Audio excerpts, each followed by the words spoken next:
High guys, welcome to our channel Indian village cooking এ সকলকে স্বাগত। তো গাইস, আজকের রেসিপি হচ্ছে সিম্পল স্যান্ডউইচ। তো গাইস সর্বপ্রথম কাটা দিয়ে শশার খোসাগুলি ছাড়িয়ে নেব সুন্দরভাবে, একটু নিচে সমানভাবে জায়গাটা করে নিলাম। আর এইভাবে তোমরা ছুরির সাহায্যে সেটাকে দুই সাইড কেটে বাদ দেবো। তো গাইস, এটার পর গাজরটাও ঠিক ছিলে নেব। গাজরটা ছিলতে একটু কষ্ট হচ্ছে, তার কারণ হচ্ছে এই ইনস্ট্রুমেন্টের একটু ধার কমে গেছে, আর এটি মাত্র 5 টাকা দিয়ে মেলা থেকে কেনা। তো গাইস, যাই হোক, পরিষ্কার তো করতেই হবে। পরিষ্কার একটা পরিচ্ছন্নতা একটা খুব গুরুত্বপূর্ণ অংশ। তো যাই হোক, সর্বশেষ কমপ্লিট হয়ে গেল। এরপর পেঁয়াজের খোসাটা ছাড়িয়ে এবং পিস পিস করে নেব শশা। টোটাল 4 পিস নেব, 1 2 3 4, এবং গাজরটাও ঠিক 1 2 3 4 পিস নেব টোটাল। এরপর পেঁয়াজটাকে স্লাইস আকারে একদম ধীরে ধীরে কেটে নেব।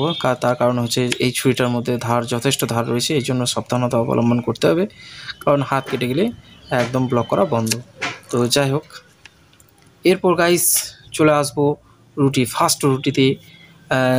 আমি এটা নিচ্ছি সস।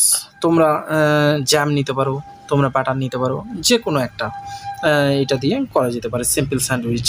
তো আমি টমেটো সস নিয়ে প্রথম অংশটাতে মাখিয়ে নিলাম। দ্বিতীয়টাতে চামচের সাহায্যে টমেটো সসটা, আর একই রূপভাবে প্রথমটা যেভাবে মাখালাম ঠিক দ্বিতীয়টা সেভাবে আমি মাখিয়ে কমপ্লিট করে দেবো। তো গাইস, মাখানো কমপ্লিট। এরপর প্রথম অংশটার মধ্যে, অর্থাৎ প্রথম রুটিতে আমরা কী দেবো না, শশা যেগুলো আমরা কেটে রেখেছি সেগুলো সুন্দরভাবে একটা একটা করে সাজিয়ে দেবো। কি টোটালি 4টে দিতে হবে না, তার কোনো মানে নেই।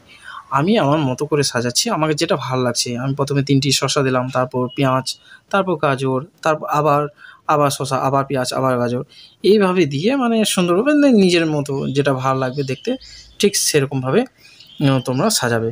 এবং সর্বশেষ অংশটা বসিয়ে এরপর দ্বিতীয় পাউরুটিটা আমি বসিয়ে দিলাম। তো গাইস, দেখতে পাচ্ছ একদম সিম্পল স্যান্ডউইচ তোমাদের সামনে রেডি।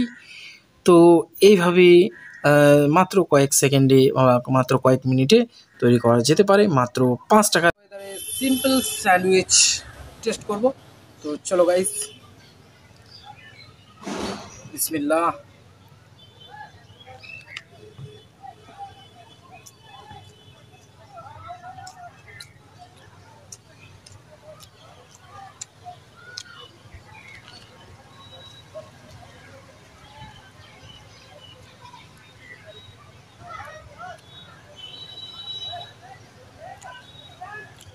একদম সুপার, একদম সিম্পল, মাত্র 2 পিস পাউরুটি, অর্থাৎ মাত্র 5 টাকা খরচে এরকম একটা স্যান্ডউইচ হয়ে শরীরটা ঠান্ডা রাখতে হবে। তো গাইস, ভিডিওটি যদি একটুকু ভালো লেগে থাকে তাহলে লাইক কমেন্ট শেয়ার করবেন, এবং চ্যানেলে নতুন হয়ে থাকলে অবশ্যই চ্যানেলটিকে সাবস্ক্রাইব করে পাশে বেল আইকনটি অন করে দেবেন, যাতে পরবর্তী নোটিফিকেশন আপনি সবার আগে পেয়ে যান। তো গাইস, পরবর্তী ভিডিওতে আবার দেখা হচ্ছে কোনো একটা নতুন রেসিপিতে। তো এখন মোটামুটি বিদায় নিচ্ছি। তো সবাই ভালো থাকবেন, টাটা, বাই বাই।